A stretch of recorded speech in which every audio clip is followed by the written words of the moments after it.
gonna lie. The second spent with you, it's like a day that starts brand new. Girl, I'm so amazed at all the things you do. Yes, I wanna build my whole world around you. So I promise you forever and for always.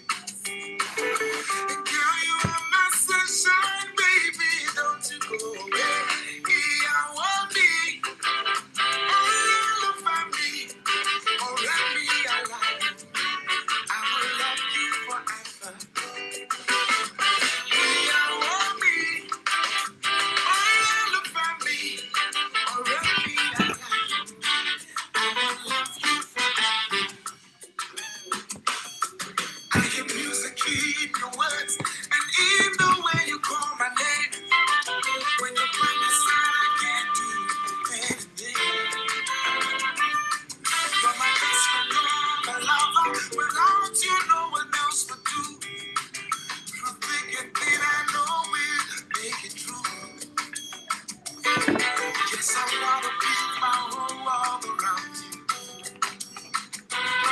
So I promise you forever and always. Girl, you are my sunshine, baby. I want me, all about me, already alive. See, I will love you forever. I want me, all about me, already alive.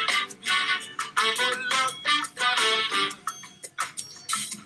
My baby, you are my sunshine. I love my essence. There's no one like you. My baby, you are my sunshine. My love and my essence. There's no one like you. You are me, all about me, already alive. See, I will love you forever. You are me, all about me, already alive. See, I will love you forever. My sugar, my honey, my lover, I will love you forever. My baby, my lover, and my best friend, I will love you forever. I place no woman above you. I will love you forever. I promise to always love you, baby. I will love you forever. And there's no one other comes close. I will love you forevermore. Forever and ever and evermore. I will love you forever. 'Cause you are my baby, my sunshine. I will love you forever. And when there's nothing more to say, I will love you forever. Forever. All right, good evening, everyone. We'll be starting right away discussing the anatomy of relationship and marriage. And today we are looking at part 6, but we are looking at protocol 4. Part 6, but protocol 4. Part 6, but protocol 4. Now, the youth of this generation are faced with the great challenge of choosing life partner. Many have followed practices and not principles, and this has led to a situation where you have a high rate of divorce and even paternity fraud in marriages. So the goal of this program is to help everyone that will be part of it to get it right in these critical areas of their lives. You will also learn some things about marriage in this series that are very uncommon, but please note that these are based on research and are changing time, but to help you align on the current reality of our time to be able to take an informed decision. So listen with an open mind and also get back go back to check some of the thoughts that have been shared in order to see if those things are so. So, as usual, I will read today again about example of a troubled relationship. I started doing this recently. This is a story, life story of individuals writing someone else to be able to get their details on or their feedback and counsel on an issue they are facing in their marriage and their relationship. It says, "Happy Sunday, good evening. I'm thinking of divorce at this point. Am I wrong? Should I apologize? My husband's sister has been staying in our house. She lives in the UK, but she is back in Nigeria now. And we met only via video call before this. Ever since she's been here, she's been very loud on the phone. She's been very loud on the phone. She leaves her undies all over the house. She competes with me for the TV and remote control.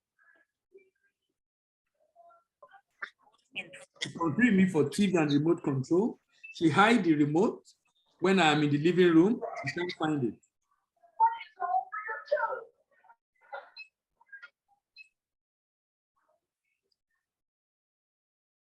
When she is there,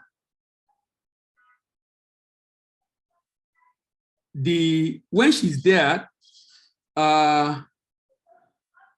poof is there. I don't understand that message. She has also overtaken my house help. She gives them a lot of money and clothes. My maid now respect her more than me. She will be in the living room gisting with them and playing with them.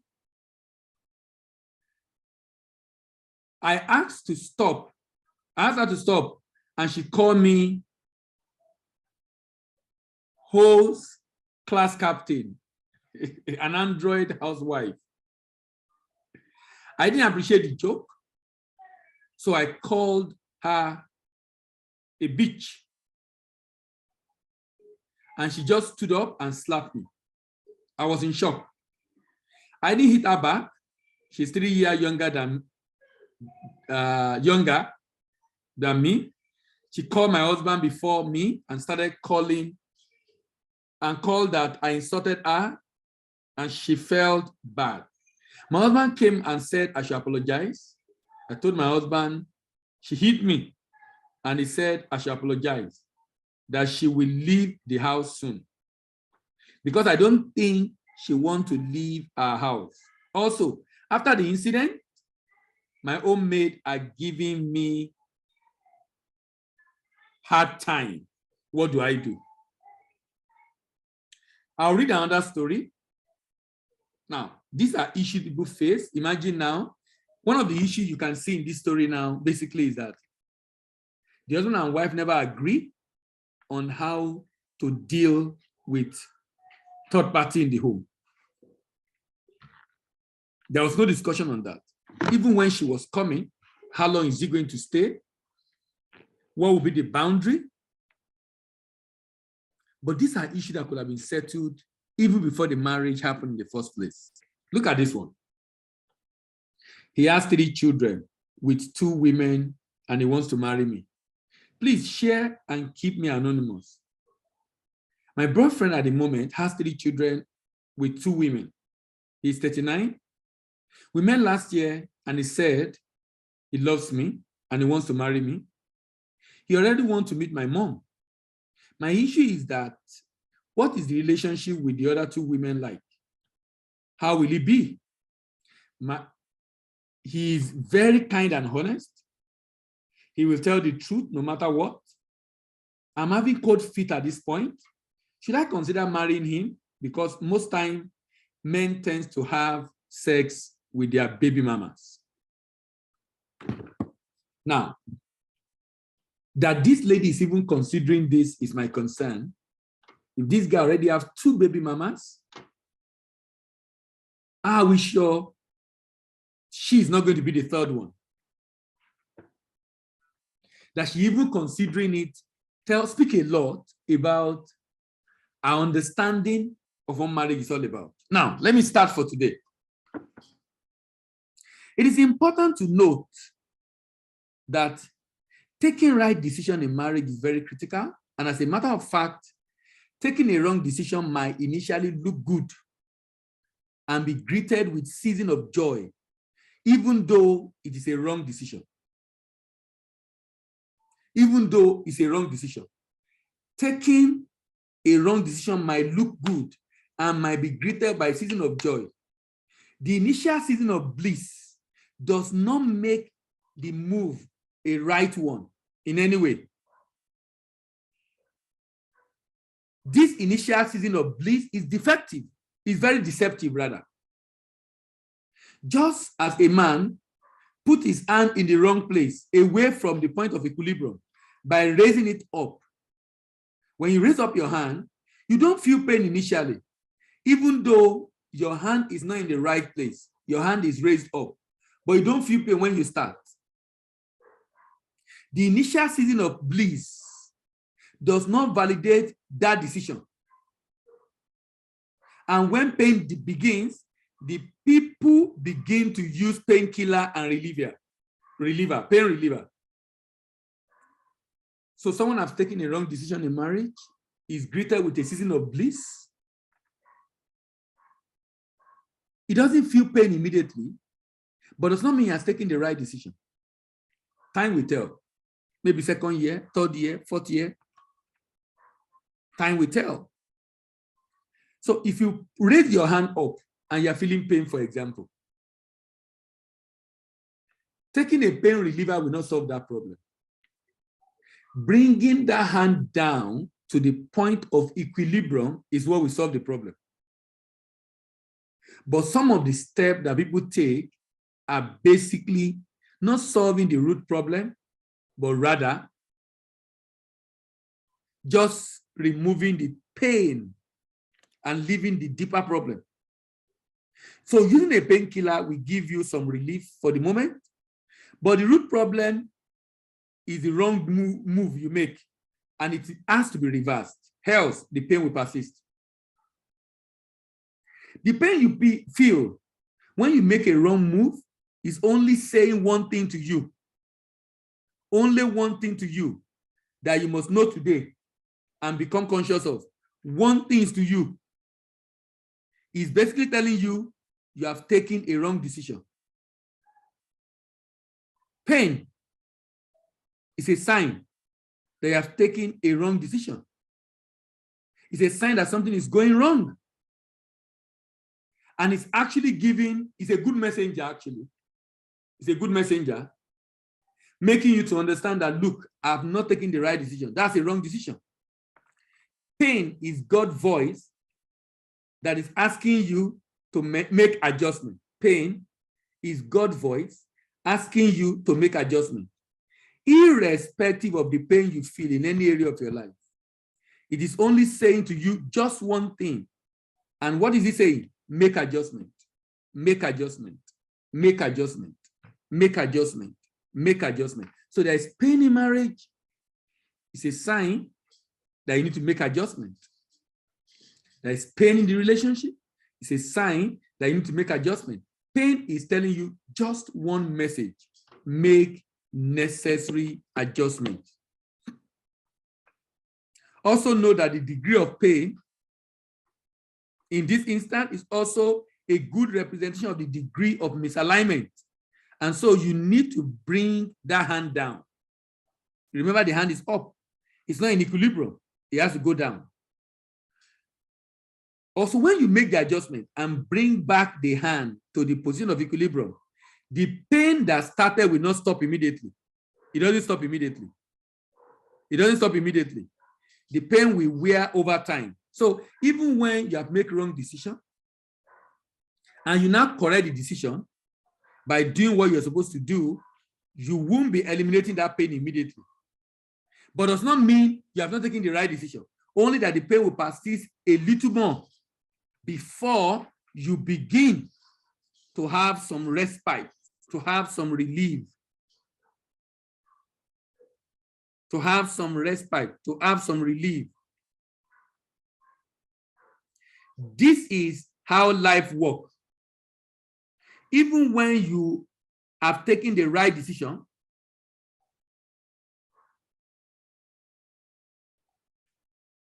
it can be preceded by a degree of pain at the beginning. But that does not make it a wrong decision. This is how life works. And please note that whatever you do to stop the pain, like going to see a doctor or your pastor or praying or getting counseling, will only work if they help you to return back to equilibrium. So for example, if you have a wrong mindset going into marriage and you're always having to argue and fight with your wife, if that wrong mindset, which is a place of disequilibrium, is not corrected, either for the man or the wife, any counseling you are going to, if they are not pointing your attention to that wrong decision. Let me give you an example now. Look at the story I read. There was a wrong decision in the marriage, bringing in the sister. And the wife will have complained to the husband. That was a wrong move. Number one, the husband should have known the kind of sister she has. So it was a wrong move. That was a state of disequilibrium. That was a state of disequilibrium. If that is not corrected, the pain will persist in that home. Now, the sister has slapped the wife. And the man is saying the wife should apologize to the sister. He's not looking at what the sister did. He said the sister will soon go, apologize to the sister, because the wife called the sister a name that the sister does not like. But the sister also did, sometimes human beings are very funny. You slap me and you're complaining about the way I cry. Don't slap me now. If you don't slap me, I won't have to cry. If I don't cry, you won't complain about the way I cry. So don't worry about the way I cry. Don't slap me if you don't want me to cry in a way you don't like. This lady come to the house, was doing things to spite the wife of the brother, and the lady could not take it again and call her names, then she slapped her. So ab initio, there was a disequilibrium in that home. A disequilibrium. What am I trying to say basically?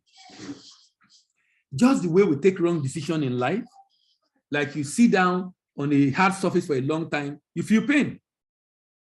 If you don't stand up from there, that pain will persist. Even when you stand up, you will still feel some pain for a while. You still feel some pain for a while. So it is important to state that pain of today is a feedback of a likely greater pain to come in future. If the current pain is not fixed, the pain of today is a feedback of a likely greater pain that can come in future. If you don't fix the pain of today, that pain is giving a feedback of a greater pain that might be coming in future if you don't feel the pain of today. Please note that as you relate with a human or with other human beings, there is potential for crisis. This potential for crisis is a constant because the person that can supply perfect behavior have not been born. I will repeat that. A man or woman that can supply perfect behavior has not been born. Don't look for Mr. Perfect or Mrs. Perfect. A man or woman that can supply perfect behavior has not been born. The reason why there is prison in every country in the world is because every human being is not perfect. They have the right to be foolish. Every human being has the right to be foolish, but the law also has the right to punish them when they exhibit their foolishness. The law has the right to punish them when they exhibit their foolishness. If this is true, how then will you relate with disappointment? Because Your wife will disappoint you. Your husband will disappoint you. So expect that imperfect behavior and ensure you prepare ahead on how to handle it. You know, last week I was talking about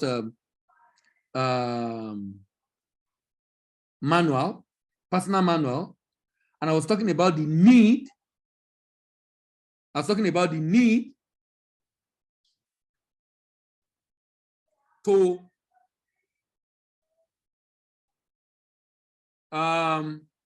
have your personal manual written. And in that personal manual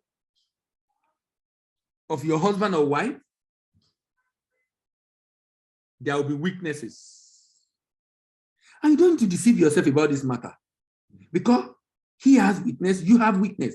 So there will be weaknesses. And it's good you discuss the weaknesses. It's good you discuss the weaknesses.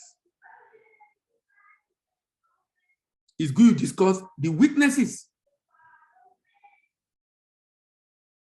Because a man or a woman that will supply a perfect behavior has not been born and will never be born.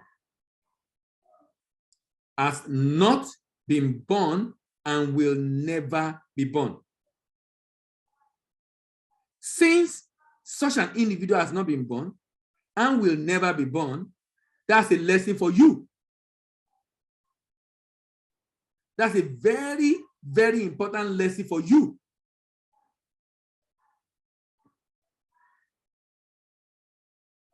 It is the wretchedness of human soul that make him to criticize the imperfect behavior of others. Why they tolerate their own behavior. They tolerate their own misbehavior, but they criticize the misbehavior of others. One of the ways to manage the imperfect behavior of your spouse is to note that peace is superior to justice. Peace is superior to justice. So you need to ask yourself, what do you want in this marriage? Do you want peace or you want justice?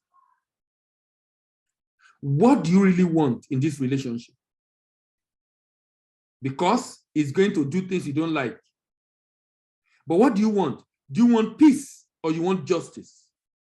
But always remember, peace is superior to justice. Always remember, peace is superior to justice. Peace is superior to justice.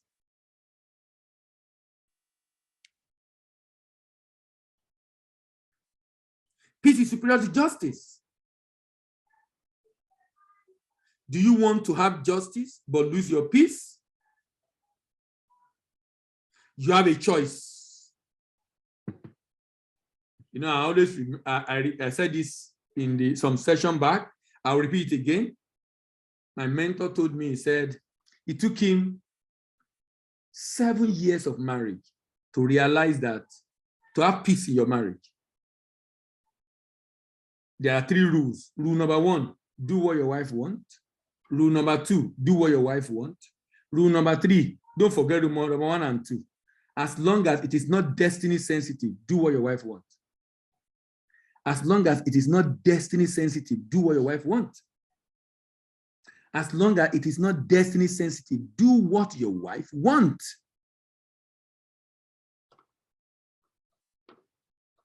Peace is superior to justice. But if you want justice, keep fighting for justice and keep losing your peace. Keep fighting. Keep fighting. When you are finished fighting for justice, we will now know how much peace you have left. We'll now try to check how much peace do you have left. One of the ways to manage the imperfect behavior of your spouse is to note that peace is superior to justice. Please note that every time you fight for your justice, you often trade your peace for it. You must learn how to engage usable compromise. Usable compromise. Usable compromise. An example of that is apologizing when you have not done something wrong in order to allow for peace to reign. There's an argument and you say, okay, I'm sorry. So you allow peace to reign. So you allow peace to reign. So you allow peace to reign. Usable compromise. The compromise allow peace to reign. The compromise allow peace to reign. If it's something you must still talk about, find a more convenient time to talk about it, not at the heat of the moment. Not at the heat of the moment.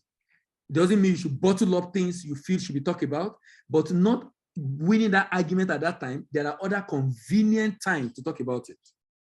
And you'll be able to get the message across.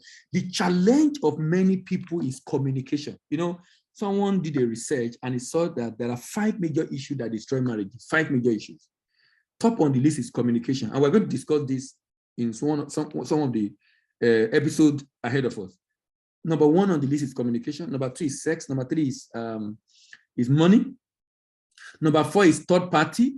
And number 5 is unrealistic expectation. Unrealistic expectation. Unrealistic expectation.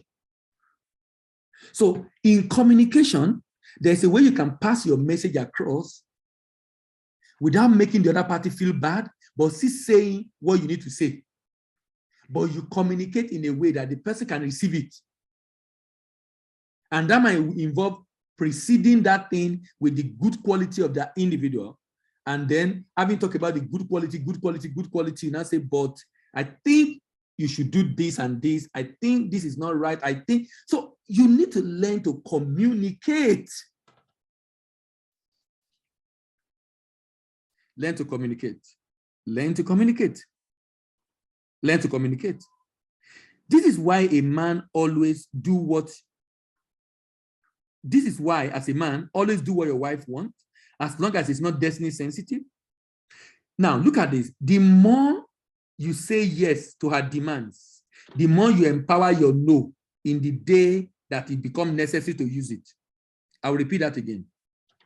The more you say yes to your wife's request, the more you empower your no in the day that is necessary to use it. The more you say yes, but if I always say no, your yes will be useless. But if you are always saying yes, the day you say no, you will know that no. For you to say no, no. It must be serious. It must be serious. Always remember that having a good marriage is hard work. I'll repeat that. Having a good marriage is hard work. You cannot be a good wife and a good husband by default. You cannot be a good parent by default. I was talking to someone on Sunday. He's a parent. She's in her 50s. And she was complaining about her son. She was complaining about her son. How lazy her son is, how unruly he is. The son is a university student, and the way he behaved is so unruly. And the woman was blaming the children's church, the young junior church in his church for it. That the junior church, before they moved from the junior church to the teen church, that the junior church, they're not doing anything there. They're not doing anything there. They're not doing anything there. They're not teaching them.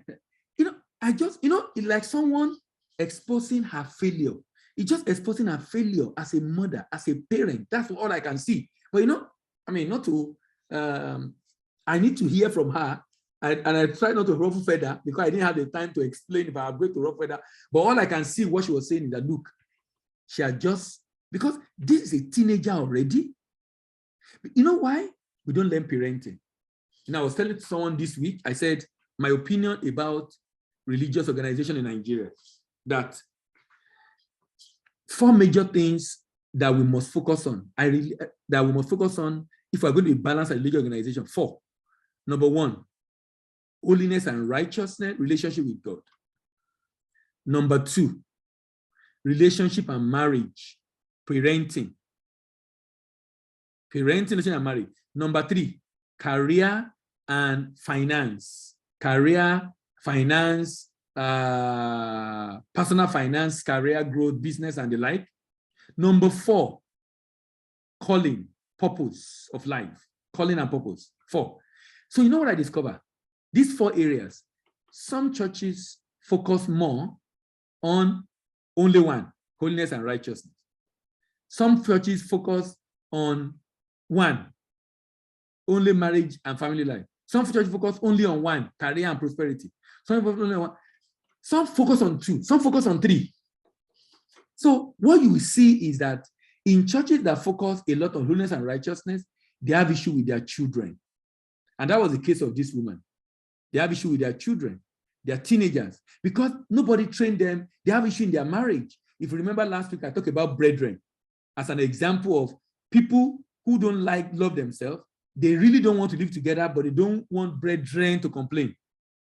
They don't want people in church or their family or people around to complain. So they are just managing themselves because they were not taught about relationship, about marriage, about parenting. That area has been neglected.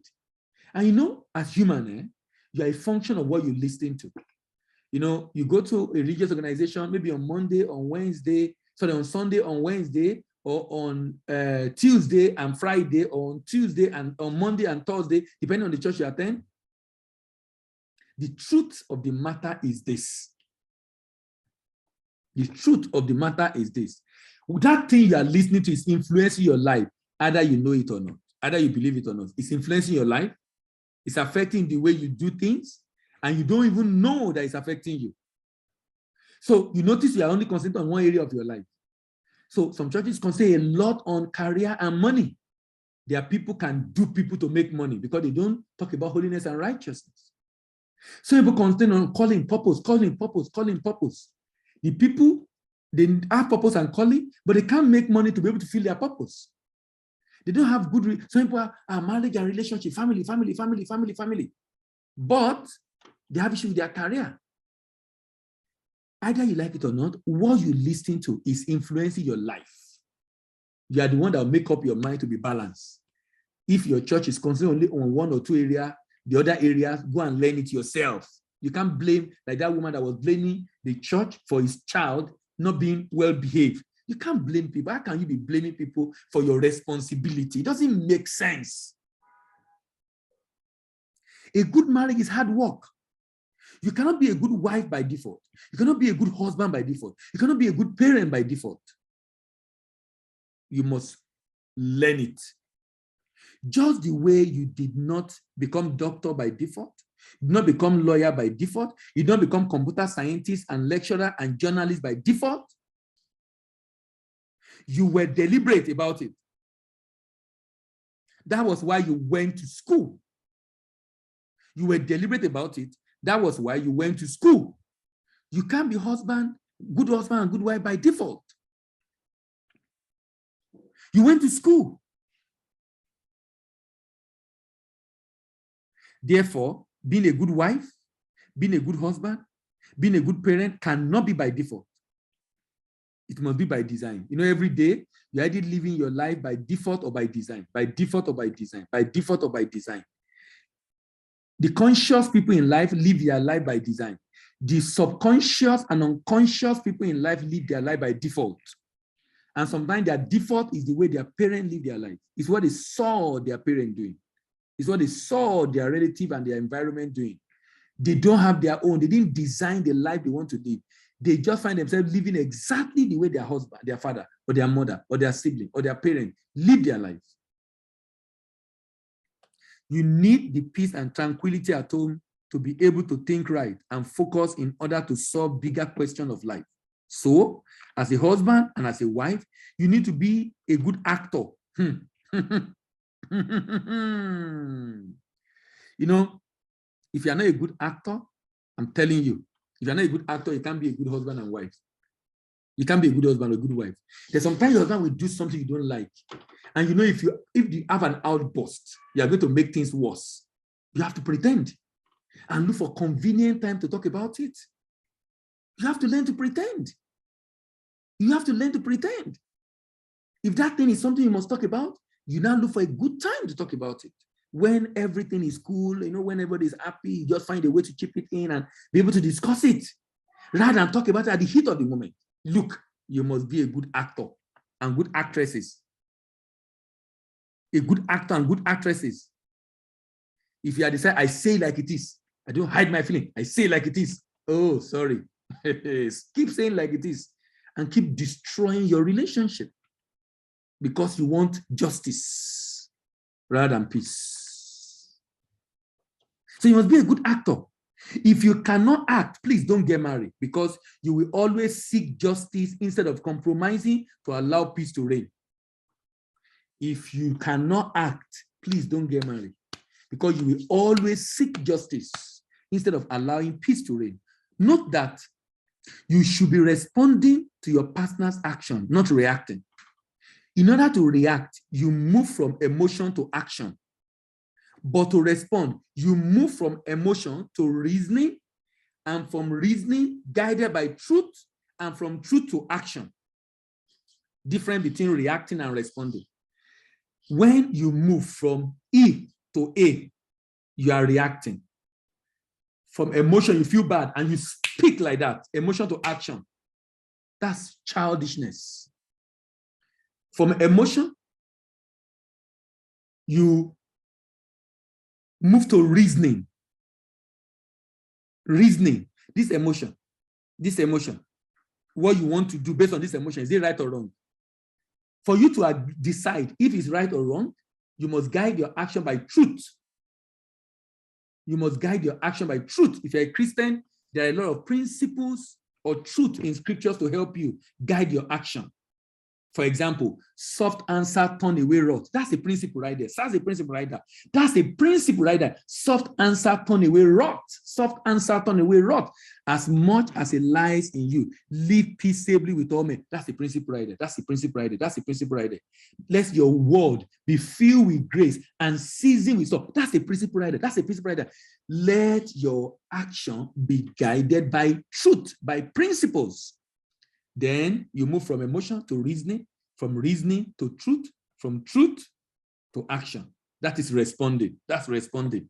If you move from emotion to action, that's reacting. That's reacting. Some people's lives were truncated. Some people's lives were truncated. Some people's lives were truncated because they got married to a foolish and selfish person who cannot control their temper. They move from emotion to action. They move from emotion to action. They can't control their temper. They can't control their temper. They always react to everything. They move from emotion to action. Imagine yourself trying to go into a house and you see people returning out of the house with fear on their faces. Don't you think you should pause and ask them, why are they running out of the house before you go in? You're trying to go into marriage. You see some people running out of marriage, divorcing, separating, fighting. Don't you think you should pause and ask yourself, today is Saturday now. Some people have gotten married today now. And they have started that journey now. And many of them are not ready. In fact, someone was writing a book and he did a research. First thing he said is, he asked hundreds of people this question. He said, do you think you were ready? You really understand what marriage is all about when you got married? He said 80% say they are not. 80% say they are not. Then he said, if you are to choose again, will you choose this lady or this guy? More than 80% said no. About 90% say they will not. And he now realize that most of the people that say they will not are less than 5 years in marriage. Most of the people that say they will choose the same person are more than 10 years in marriage. Most of the people that say they will not are less than 5 years. They're already having issues. Those that say they will are more than 10 years. Are more than 10 years. Are more than 10 years.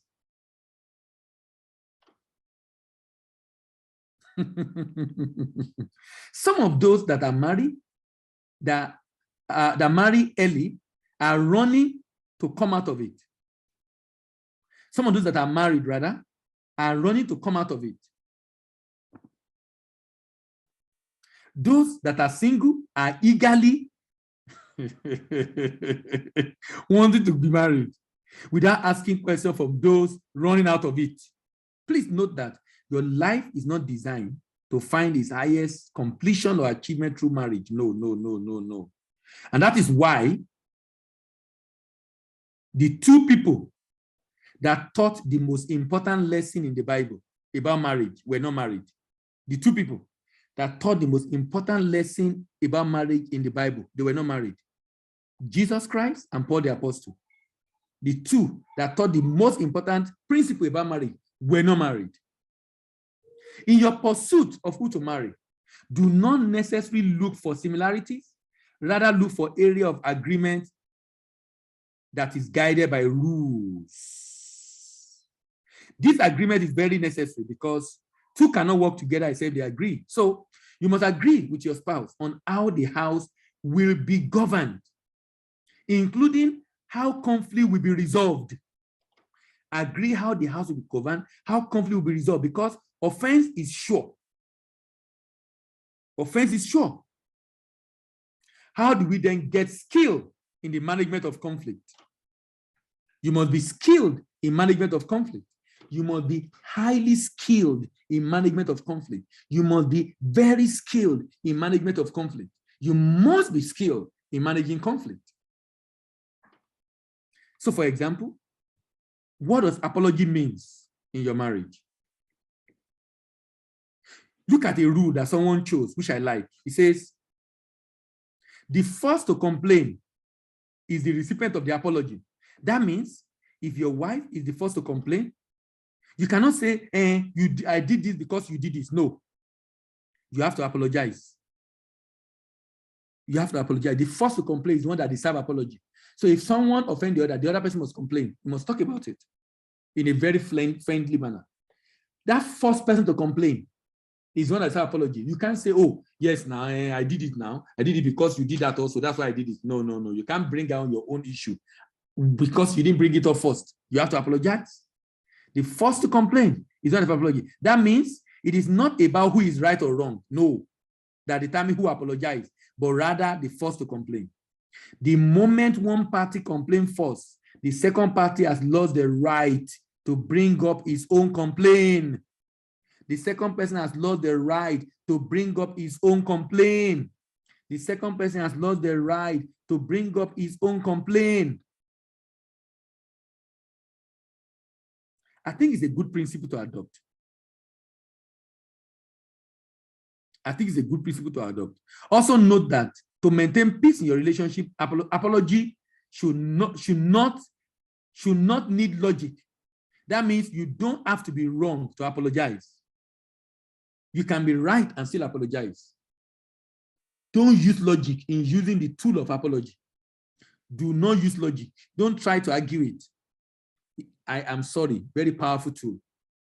The essence of this apology is not because you do something wrong, but rather that your partner is hot. That is the essence. The essence is because your partner is hot. And you need to remove that pain. She might be wrong in what she did and make you to do what you did. Now she's the first to complain. The hurting is what you want to take away. That's why you must apologize first. So it's not about right or wrong. It's about removing her pain or his pain. Don't just say, I am sorry. Try to explain how you are sorry, why you are sorry. Like, I am sorry that my action hurt you. But please note that it is not deliberate and I will ensure it does not happen again. Please note, even though it might still happen again, because you're human, you can make mistakes. But be sincere about the fact that you really want to ensure it doesn't happen again. But it might still happen. And you apologize again. It might still happen. It might still happen if you're not well disciplined. This apology in marriage is not about justice. No, no, no, no, no, no, no. It's not about justice. It's not about who is right or wrong on the issue at hand, but rather it is about empathy and connection. It is about empathy and connection. Also know that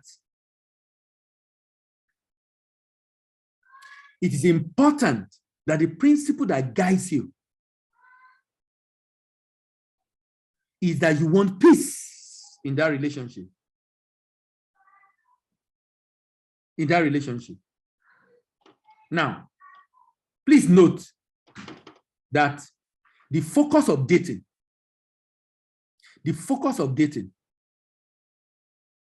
should be considering the possibility of a courtship. So it is not a commitment. Some people recommend that you can actually date more than one person. Some people might be against that. But because in dating, you are trying to consider the possibility of courtship. That's why some people recommend you can date more than one person. Some people say, no, they can't double date. That's okay. But the idea is the idea of dating. And some churches don't want dating. You propose, you start courtship. Different recommendations. But what is important is that the period of dating is not a time for responsibility. So you can't be taking care of the lady's bill like you are the husband. And lady, don't be asking him for things like he's your husband. So whatever you do to help is out of kindness as a man and not a duty that you must be responsible for her because you are not married to her yet. A successful courtship, please note, a successful courtship is not the one that leads to marriage. A successful courtship is not the one that leads to marriage. A successful courtship is not the one that leads to marriage. The goal of a courtship is not marriage. The goal of a courtship is to test the possibility of getting married. Some people, when they're in courtship, they're already thinking about marriage. They're not even understanding that courtship is a way of testing the possibility that if marriage is necessary, if marriage will be possible, if marriage will be accomplished, it's a possibility of marriage, testing the possibility of marriage. Testing the possibility of marriage. Testing the possibility of marriage. And this is extremely important. That the essence of courtship is to test the possibility of a marriage. Is to test the possibility of a marriage. A successful courtship does not need to lead to marriage. So while you are courting, if you see the reason why you should not go ahead to commit to a marriage because the guy is a cheat, the guy is a liar, and you broke up in that courtship, that is a successful courtship. Because this courtship helps you accomplish your goal. What's your goal? To see if you should go ahead or not. And the courtship says you should not go ahead. It's a successful courtship. It may achieve your goal. It's a successful courtship. Look, I can tell you for a fact that many courtships are not successful. That's why you have a lot of marriages with pain, with a lot of endurance, with a lot of animosity, anger, with a lot of infighting, with a lot of separation and divorce. Separation and divorce is a sign of unsuccessful courtship. Separation and divorce is a sign of unsuccessful courtship. If it was successful, they would have known that they shouldn't have gone ahead in the first place. If it was successful, they would have known they should not go ahead. But because in courtship, they are already planning like they want to get married, rather than asking questions, discussing real issues, and agreeing on some things to see, are we having an agreement here? Or we have two different values so that we can know if we should stop it here or we should continue.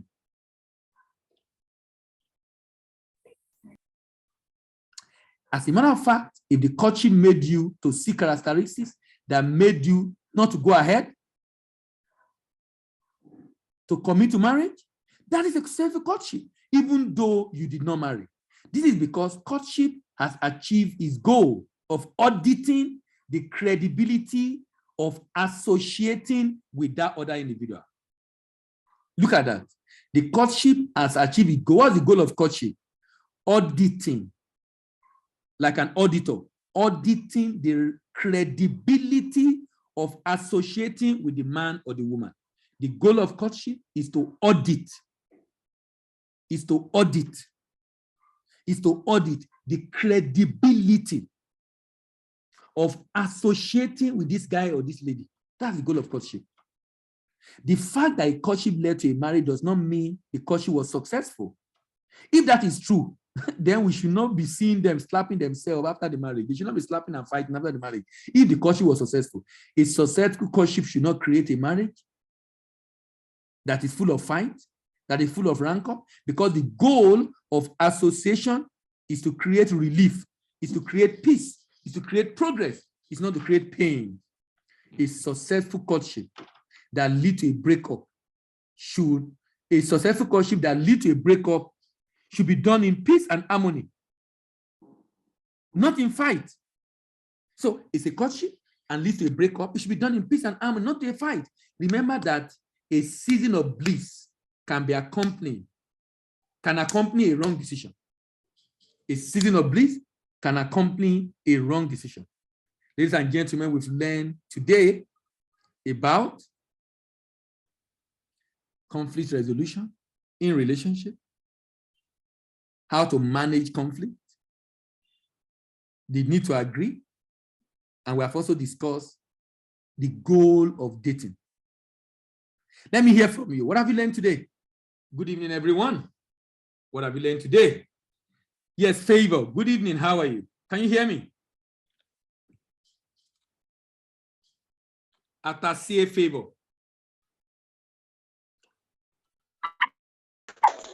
Hello, sir. Good evening, sir. Good evening. How are you? I'm fine. Thank you, sir. How are you, sir? Very fine. What have you All learned right. tonight? Thank you so much, sir. I've learned a lot today, but I'll just summarize it. Please do. I learned that marriage is like you can't be a better partner, like either a better wife or a husband by default, by just being you. It's like a conscious effort. It's a deliberate thing, just like acquiring a tertiary education or a skill or something. So you have to take your time to like deliberately learn about it. And today what really stood out for me was the fact that I've always been picturing courtship as a, like, oh, when you're in courtship, the next thing is marriage. The thing is that if you're not compatible based on your value systems and on very, very significant issues, you need to like just end it. And the fact that you ended the courtship does not mean that maybe something is wrong with you or anything. And again, what really stood out for me is like in marriage, it's just like a lot like acting. Sometimes you just need to even if you are right, you just need to like give in just for peace to reign, and that peace is actually superior to justice. Yes. I also learned that communication is very, very key, and I think this is a very, very important thing. Like for me, like communication, you need to be able to talk to your spouse when you don't like something, even before marriage. Like while you guys are dating or you're in courtship, you need to talk about things, not that you just expect that. And we have this mindset of nothing bad will happen, nothing bad will happen. But what is yes, we always pray, God forbid, we don't like to face the reality. We are all human beings. So we don't pray for something. Somebody said, hope for the best, prepare for the worst. So Yes. just in case it happens, what should we do? So really, really stood out for me. I've really had this mindset shift this night. Thank you so much, sir. Thank you. Thank you very much. Emmanuel Ate, good evening. How are you?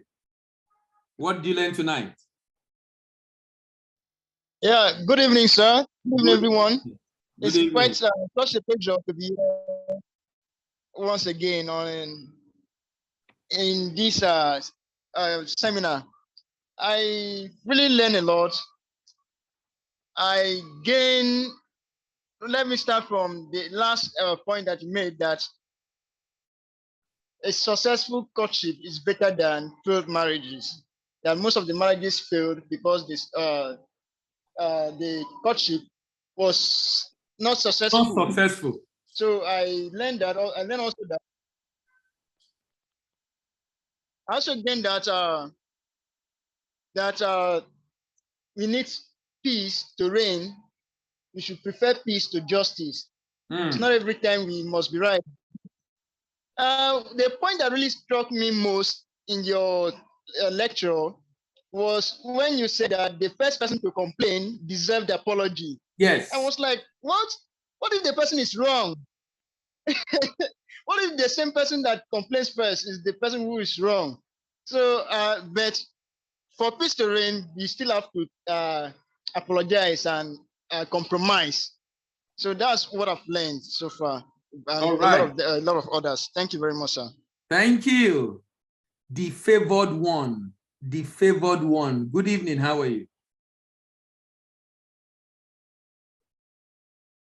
Hello, the favored one. Are you there? Yes, sir. Good evening, madam. Good How are evening, you? sir. Good evening. Fine, thank you. Okay, so for me, I actually learned that human beings are not perfect, and so we're supposed to create room for the fact that we can actually make errors. I think just like you mentioned, most of the mistakes we make basically are based in courtship. We do not learn to, or we do not understand that courtship is not necessarily, I think maybe years back, like for me, I would say, I think when somebody just proposes to you and you say you're in courtship, everybody is just like, okay, so what dates are you picking? When is the date? And so nobody wants to say, oh, it didn't work out after courtship. It's almost looking like, you broke the marriage. So most people actually have that mentality. And I think that's where the big challenge is, because most of the red flags or issues around not being compatible, not being able to relate or communicate effectively show up in the courtship. And like when it gets into the marriage, is now times 100 or times 10, depending on what happens. So I actually learned tonight that courtship can be broken if they find out, if both parties realize that, oh, there's no headway here, or we're not really able to communicate. I also learned that the acting bit. So maybe I'm also of the school of thought, but that has changed as in my perception now on wanting it right. So that bit of, okay, not being able to think and say, okay, maybe this person is doing this for this reason, or this person was actually wrong. Why am I starting with the apology? But I think it's something that I've taken away today, even aside using it, say, in marriage, but even using it in maybe At with work. people. At work. Yeah. Yes. To be able to say, you can see clearly the person was wrong, but the person raises it up, because most times when somebody raises that the person is offended, he's actually pointing at something that you have done. So it's the person is hurt that you've done something, even if you've done that thing in his or her favor. At that point, he's not seeing it. So one of the things I took away too was that now I'll try to like maybe listen more and then say, okay, even when I am right, and the person brings it up, for instance, I could say, oh, I'm very sorry for this. Then later on explain, oh, look, this was in your favor. Oh, I sent this for this reason. And I'm sure that would actually get the person to the point where the person can now see what you were actually doing, appreciate it well, and maybe apologize instead, or even if he does or she doesn't apologize next time, even before questioning you or before saying I'm angry about something, they will think through it and say, okay, was this person doing it for this reason? I believe that some of these things, a whole lot of issues around marriages today boil down on who is right and who is wrong. And both parties saying, no, you were wrong here, you were right here, and then introducing the third party and all of this. You also mentioned something I picked today around how the church is run. Yes. Because truly, as you were mentioning, I could see it. I could actually, like when you mentioned something around purpose, fulfilling your purpose, I could picture a church that is preaching that. When you mentioned holiness, righteousness, I could just see. And since we are centered on one particular thing and the other parts are having issues, it becomes a very serious issue. Yeah. So if, for instance, somebody is in a church where they are really training children, they do all the things around the morals, the child may still grow up and not be able to socialize or not be able to succeed in a work environment or somewhere else where he or she finds himself, because in their church, they don't socialize. So there are a whole lot of it, but I thought that one of the things I took away too is, look, even for parenting, it has to be intentional. Yeah. You have to start to learn to actually pick up all those things in other areas, rather than just wait for a particular church or wait for a particular, if it's something that you need to, one needs to learn to improve herself or improve himself to be able to give better, to parent better, then the person should actually do it so that way he's able to get results. I really learned a whole lot. I'm still like processing everything in my head and trying to digest everything. Thank you very much, sir. Thank you very much. Chinedu, good evening. How are you? One striking thing you learned today, Chinedu. Are you there? Good evening. Okay, Chinedu is busy. Opeyemi Temi Tokwe. Opeyemi, good evening. How are you? Hello, Opeyemi. Can you hear me? Yes, I can hear you. Yeah, go ahead, please. Yes. One important thing I've actually learned today, although I joined the lecture very late. Okay. Yes, is that one has to develop a conscious effort to making marriage work. Yes. You actually cited an example of how you go to school to read medicine, you go to school to be an accountant, and you just want marriage to work by default. Yeah. So things do not just work by default. You have to put conscious, intentional effort towards making it work. Okay. Another thing that actually really struck me is when you mention about choosing peace instead of justice. And something happened in my place of work recently, precisely, and it was a junior staff that something really bad, really, really bad. And I was really mad. And but I said, I do not want this person in my team. No matter, I do not want the person in my team. You understand? But after some seniors intervened, and after they talked to me, and I just felt, well, instead of standing on my feet to say, no, this person cannot work with me, why not just allow peace reign? You understand? Exactly. And where we are presently is a means to an end. It's not the end in its place, in itself. So we are all writing a story. We are all passing through, we are all working in progress. Exactly, we are working in progress. So we don't know if this person that has really wronged me today and I'm really mad at tomorrow, it could be in future, and fine, I could need the person's help, or the person might need my help. But if I've,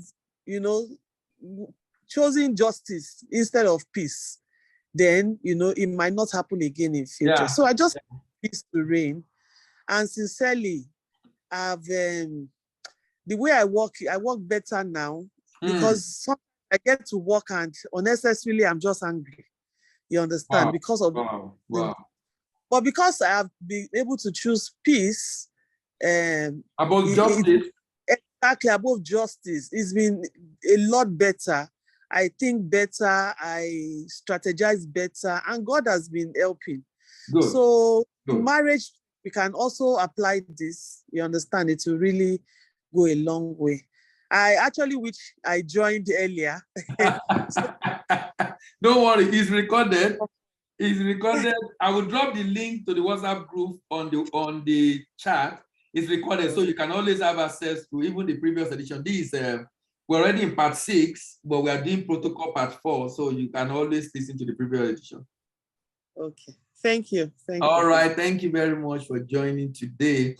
Sam, there is Sam, there is Samuel. I'm calling Sam now. Sam, good evening. Hello, Sam. Okay, Samuel. If Sam is not around, Samuel, are you there? Hello, Samuel. Can you hear me, please? Hello? Okay, Samuel is not. Toluwalope. Toluwalope, are you there? Good evening.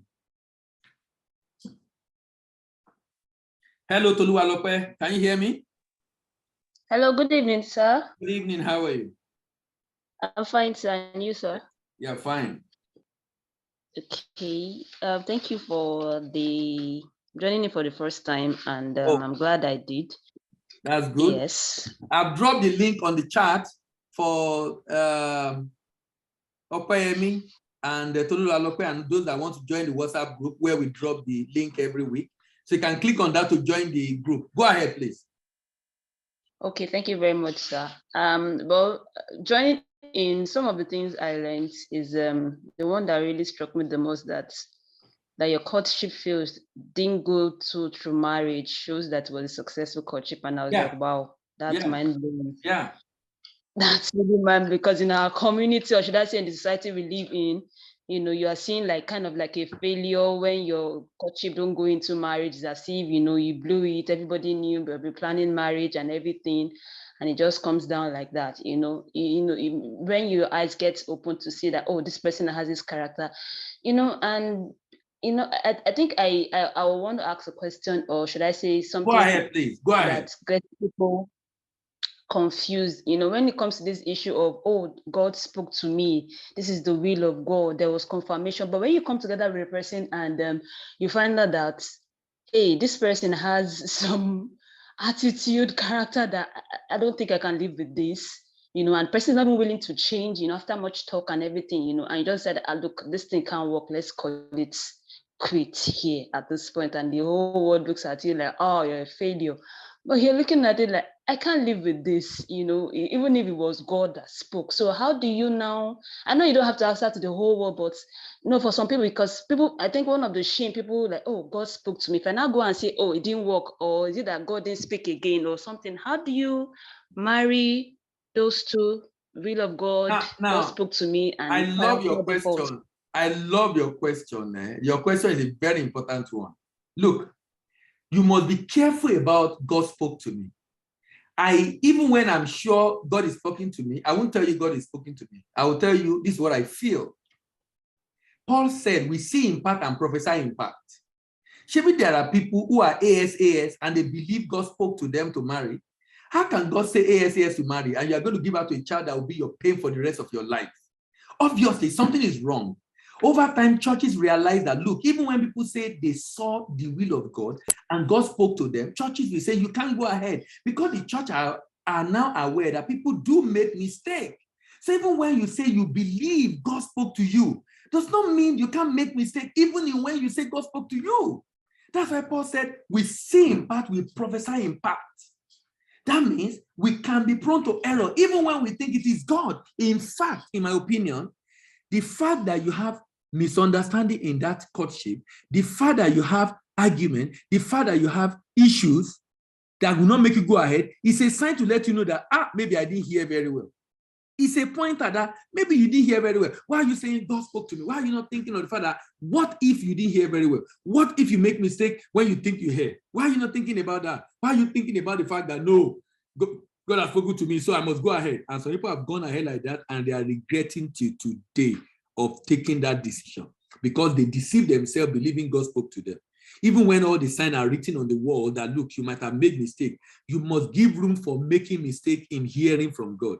Paul said we see in part and prophesy in part. That means even when we think we've heard, even when we think we've seen, sometimes it's not very clear. Sometimes, because of our nature as human, our own part is added to it. We interpret it in the way that probably is not supposed to be interpreted. If you give room for that error, then you find it easier to reverse when necessary.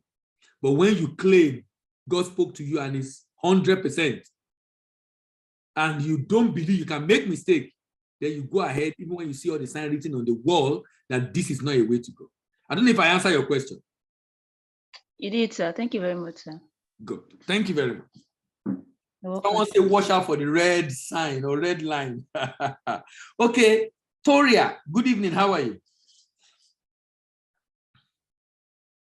Hello, Toria. Good evening, sir. How are you? Very fine, sir. Thank you. Yeah. Thank you again for another exciting session. Yeah, I learned a lot again, and one thing that was striking for me actually was, I know you mentioned earlier the peace being superior to justice in one of our last protocols, but at one of the principles and protocols. Well, then while Mrs. Mkwe, I think she was saying something about how, what happened in her place of work. Yes. And you know how everything was just uncomfortable for her. And then I remember the piece you read about the price of the cost. The cost. Hello, Victoria. I can't hear you again. Oh, Victoria is off. Oh, you need to come back for me to hear your question. You need to come back for me to hear your question. I've dropped the link on the chat for those of us. Toria, okay, Toria is back. Toria, you can go ahead. Yes, sir. I'm sorry, I'm having a network glitch. So I said while Christopher was talking about what happened, I remember the piece you read about the cost of a cup of hatred, how it cost a lot. I mean, can you hear me, Okay, sir? yeah, You I can hear remember. me. Okay. Okay, how it cost a lot, how Wait. the person being happy makes you sad. Yes. How you have to give up your own peace, your Yes. own joy, Yes. strength, and everything. And I'm considering that, okay, you can't just even afford to live with the same person under the same roof, Yes. and then you're losing a lot. Yes. I mean, truthfully, peace just have to be superior to Yes. Okay, Victoria is off again. If you are not on the WhatsApp group, you can join the link. I've dropped the link on the WhatsApp group, so you can join the link. Yes, can you hear me? Yeah, Victoria, go ahead, please. All right, sir. So I say I have some scenarios where they say the husband and the wife are living together, and they don't talk to each other. The wife cooks separately from the husband. I feel like even like both hurting themselves much more than any other thing, like compared to the fight or whatever quarrel. So yes, I agree with the fact that peace is superior to justice. And then you also spoke about the if I can recall well, the aspect of I can't get it down. Okay, yeah, about a successful courtship and Yes. how a successful courtship does not have to lead to marriage. Yes. And they said something. You are off again. You are off again. Your network is really terrible tonight. Okay, while we are okay, I think she's back. Yeah, Victoria, go ahead. Yes, sir. Let me just wrap it up. Yes, because my network is giving me quite the issue. Thank you very much, sir. Thank you. Okay, I thought you were explaining something. Just finish. Yeah, you thought. Yeah, you're talking about how a successful courtship does not necessarily have to lead to marriage, and the fact that it was not successful is actually the point that it was actually successful. I mean, the fact that the marriage was not successful. Yeah, exactly. And then, but then there was something you mentioned actually about your mentor and how the first person that complains have to be the one to the other partner have to like apologize and all. But my own question. Okay, if you come back, you ask your question. Favor, after say favor, I saw your hand up. Was it error or you brought it down again? And I say no, sir, it wasn't an error. I want to ask a question. Like, go ahead. What about like in a marriage, and it's only because you talked about the fact that peace is more superior to justice, and I agree with the fact, but what about in a situation whereby the wife is always the one, always, every time, like she's always the one owning to the mistake, owning up even when she's not wrong, like it's just one-sided? What can that kind of person do in that situation? Number one, that means he has issue, the person he married in the first place. If the other person is not owning up at any point and the wife is the one owning up, but sincerely, if you want peace in that relationship, he has to own up that, like I said, the issue in question, if it's a very important issue that needs to be discussed, it can find a good time to discuss it later when everything is died down. But he has to own up and ensure peace reign. The Bible says, as long as a light in you, live peaceably with all men. If it lies within your power, go ahead and ensure there is peace. Is that okay? Thank you. Yes, sir. Victoria, ask your question before I go to Victor. Victoria, ask your question. You're about asking a question. Okay, sir. So my question is, in that scenario where one person complains, the other one have to apologize, won't it create a house or an environment of so much complaints? I mean, first to complain, that kind of thing. So everybody wants to complain like on Yes, time. now, Get yes, now. The essence is it's good. It's good. Well, you don't want to complain before. You should talk about the issue now. If there are issues, you should discuss the issue. So if the person talk about it, that's okay. You know, communication is what is critical here.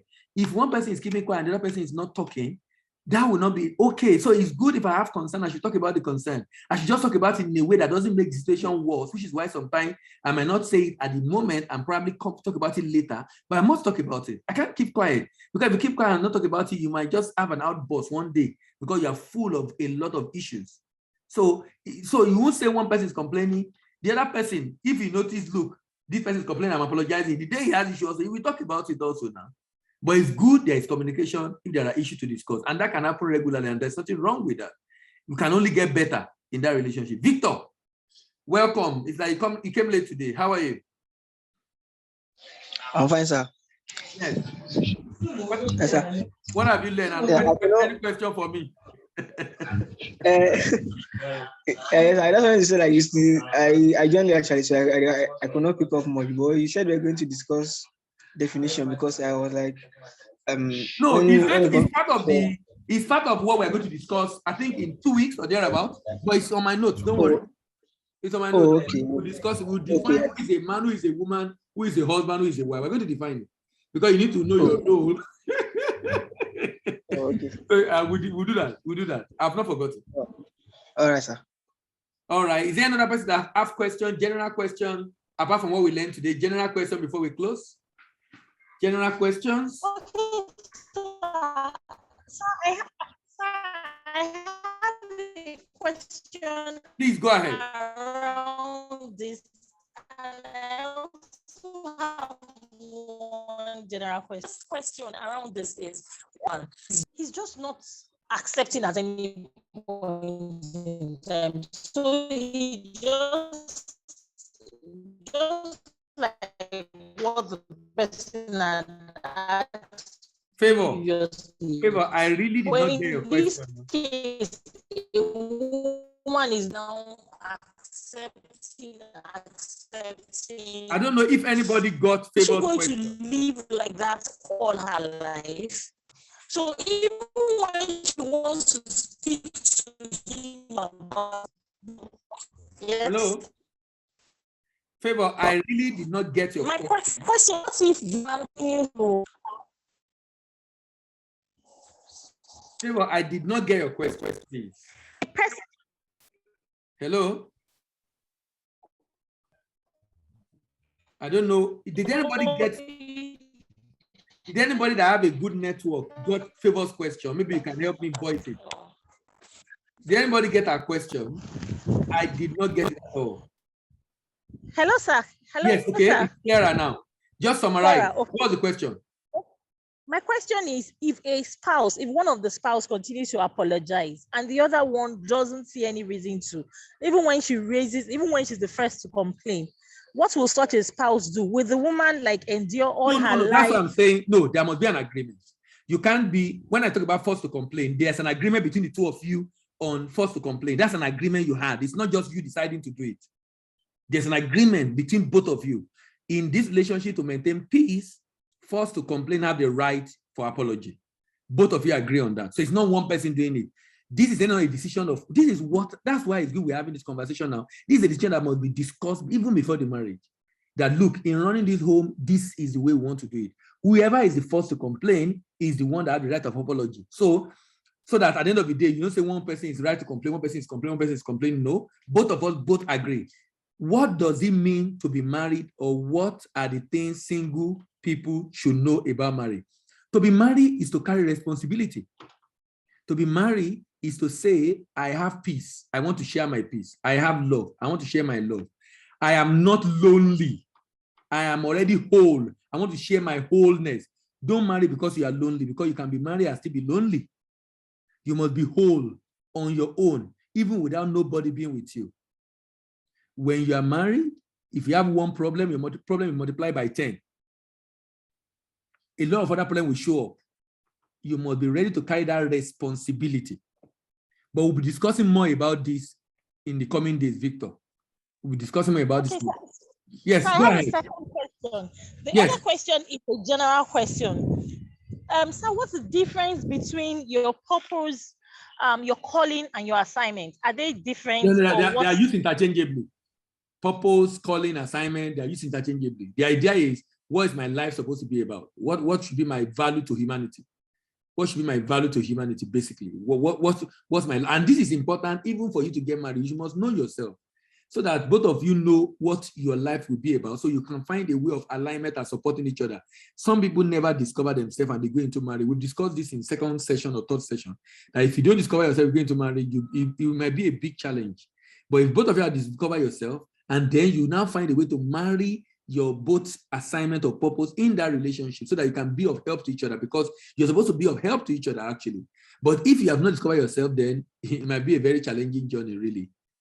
I don't know if I answer your question. Yes, sir. Thank you. All right. Thank you very much, everyone. See you next week. Have a wonder. If I must be whole, okay, to be married. Yes. Victor, are you asking a question? If I must move to marry, why should I marry? Good question. You shouldn't marry because you want to be whole. You should be whole before you get married, so that both of you can share your wholeness. Being whole, let me define what I mean by wholeness. Without people, anybody, without human being, you are okay. You are alone. You are okay by yourself. You are fine by yourself. You are happy by yourself. You are peaceful by yourself. You are joyful by yourself. You are loving and caring by yourself without anybody. That means when someone comes in, your peace should multiply, your joy should multiply, your happiness should multiply, everything about you should multiply. That's the whole essence. Two are better than one. So the reason why you should marry is because you multiply that thing you already are, not looking for it in the other party. I don't know if that helped Victor. Yes, sir. All right. Thank you very much, everyone. See you next week and have a wonderful, wonderful weekend. Bye-bye.